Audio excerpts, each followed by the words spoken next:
सबसे पहले ये समझ लो कि भागते हुए इंसान को आवाज देके रोका नहीं जाता, क्योंकि जिसे जाना होता है वो तुम्हारी बातों से नहीं रुकता। लेकिन स्टोइक माइंड सीक्रेट कहता है कि जब तुम चुप हो जाते हो तब कहानी बदलती है। तुम जितना पीछा करोगे उतना वो दूर जाएगी, तुम जितना समझाओगे उतना वो हल्का समझेगी। लेकिन जिस दिन तुम पूरी तरह शांत हो जाते हो, बिना शिकायत, बिना नाटक, बिना इनडायरेक्ट बातों के, उसी दिन उसके मन में पहली दरार पड़ती है। इंसान को सबसे ज्यादा वही चीज परेशान करती है जिस पर उसका कंट्रोल खत्म हो जाए। जब तुम अवेलेबल नहीं रहते, जब तुम उसकी हर मूड स्विंग पर रिएक्शन नहीं देते, जब तुम उसे ये महसूस करा देते हो कि तुम्हारी दुनिया अब उसके इर्द गिर्द नहीं घूमती, तब उसके अंदर बेचैनी शुरू होती है। स्टोइक साइकोलॉजी कहती है कि एब्सेंस सिर्फ दूरी नहीं होती, एब्सेंस एक आईना होती है जिसमें सामने वाला अपनी गलती साफ देखता है। शुरुआत में वो खुद को समझाएगी कि उसे फर्क नहीं पड़ता, वो खुद को बिजी रखेगी, दोस्तों में हंसेगी, सोशल मीडिया पर खुश दिखेगी। लेकिन रात की खामोशी में जब ध्यान भटकाने वाली चीजें खत्म हो जाती हैं, तब तुम्हारी यादें लौटती हैं, तुम्हारी शांति, तुम्हारा पेशेंस, तुम्हारी लॉयल्टी। और तब उसे समझ आता है कि जिसे वो कॉमन समझ रही थी वो रेयर था। लेकिन यहाँ एक कड़वी सच्चाई भी है, अगर तुम्हारी चुप्पी सिर्फ स्ट्रैटेजी है, अगर अंदर से तुम अब भी उसके मैसेज का इंतजार कर रहे हो, तो असर आधा रह जाएगा। स्टोइक माइंड सीक्रेट कहता है कि असली ताकत तब आती है जब तुम सच में डिटैच हो जाते हो, जब तुम्हारा फोकस खुद पर शिफ्ट हो जाता है, जब तुम्हारी प्रायोरिटी तुम्हारी ग्रोथ बन जाती है। क्योंकि इंसान एक्टिंग को नहीं, एनर्जी को महसूस करता है।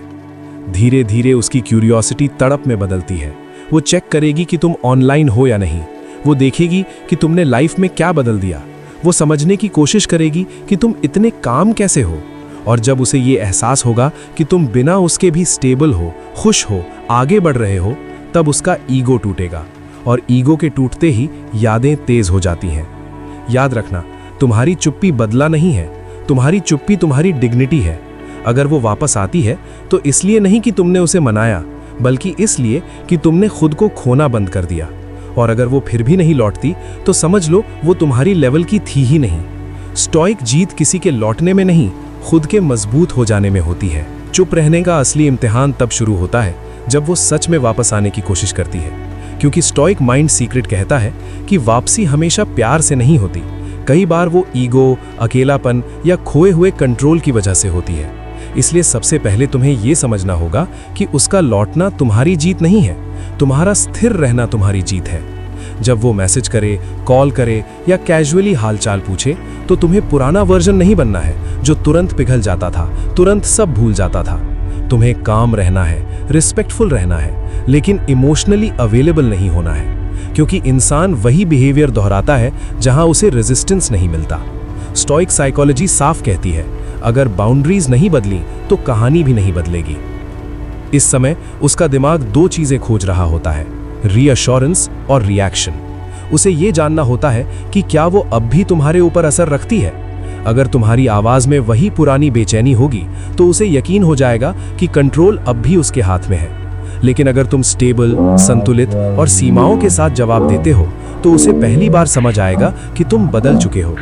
याद रखो, तड़प कर लौटना हमेशा कमिटमेंट नहीं होता। कई बार लोग सिर्फ ये देखने लौटते हैं कि क्या दरवाजा अब भी खुला है। स्टोइक माइंड सीक्रेट कहता है, दरवाजा खुला रखो, लेकिन अंदर आने के नियम बदल दो। क्योंकि अगर तुमने बिना शर्त फिर से जगह दे दी तो वो फिर वही गलती दोहराएगी। सबसे जरूरी बात, उसे सजा देने के लिए ठंडे मत बनो, खुद को बचाने के लिए स्पष्ट बनो।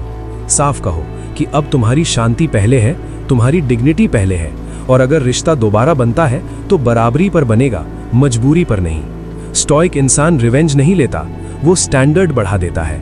और अगर वो इन स्टैंडर्ड्स को स्वीकार नहीं कर पाती तो उसे जाने दो, क्योंकि जो सिर्फ तुम्हारी एब्सेंस में तुम्हें चाहता है वो प्रेजेंस में फिर से हल्का कर देगा। स्टोइक जीत यही है जब वापसी भी तुम्हें डीस्टेबलाइज नहीं कर पाती।